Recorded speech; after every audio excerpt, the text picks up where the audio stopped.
Hello, my name is Muhammad Zulusni bin Mamat and my metric number is 09DKM19F2017. I'm from DKM 5A. Today I want to present about graph and chart. The topic I choose is suicide in Malaysia. First is introduction. Suicide is death caused by injuring oneself with the intent to die.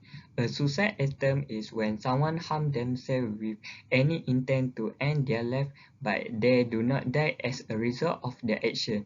Suicide and suicide attempt cause serious emotional, physical, and economic impact. People who attempt suicide and survive may experience serious injuries that can have long-term effects on their health. They may also experience depression and another mental health concern. Okay, this is here I state the article that I found about suicide in Malaysia. Okay, the title is Suicide Cases on the Rise Amid Pandemic by Hariza Kamil. Health Minister Datuk Seri Dr. Adam Baber in September revealed that a total of 465 attempt suicide cases were recorded from January to June this year. He also said that 210 cases favor compared to the 1,675 cases recorded over the same period last year. The government also set up initiatives such as the Psychological First Aid Hotline, a collaboration between the Health Ministry Crisis Preparation and Response Centre with Mercy Malaysia. Dr. Adam also stated that government received a total of 11,791 calls between March 25 until August, adding that each caller has an average of 3 issues that require emotional support and counseling for stress, anxiety and despair. And this is article that I found from the Asian Post. The title is Suicide Spike Amid Pandemic. In this article said that COVID-19 crisis not just affect physical health, but it kills in many ways. Many people commit suicide due to stress because losing their job. Okay, this is bar chart for suicide cases from 2015 until 2020, according to Fire and Rescue Department of Malaysia. We can see here, in 2015, 141 cases were reported, and in 2016, 146 cases were reported. In 2017, 151 cases were reported. In 2018, 170 cases were reported. In 2019, 183 cases were reported. And last, in 2020, 253 cases were reported.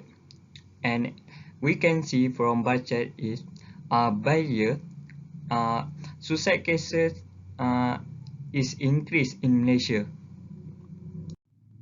This is bar chart for suicide cases according to state from 2015 until 2020.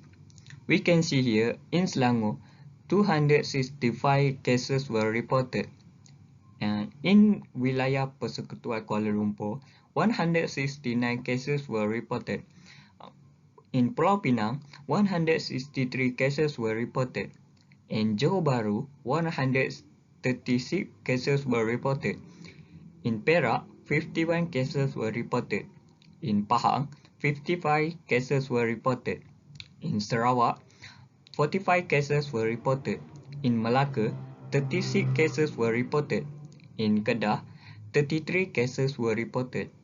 In Sabah, 32 cases were reported. In Negeri Sembilan, 25 cases were reported. And in Kelantan, 20 cases were reported. And in Terengganu, 8 cases were reported.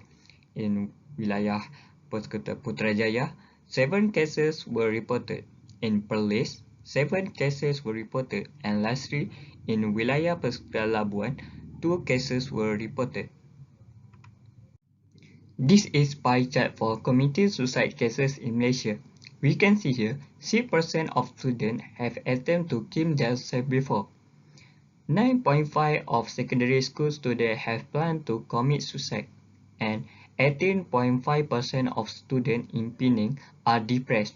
Risk factor number 1, exam stress 50%, family problem 29%, bullying 11%, and problem with teacher 10%. Lastly, I would like to give some suggestions to prevent suicide. First, strengthen access and delivery of suicide care. Coverage of mental health conditions in health insurance policies. Second, create protective environment, organization, policies and culture. Third is lessen harm and prevent future risk. Safe reporting and messaging about suicide. Thank you.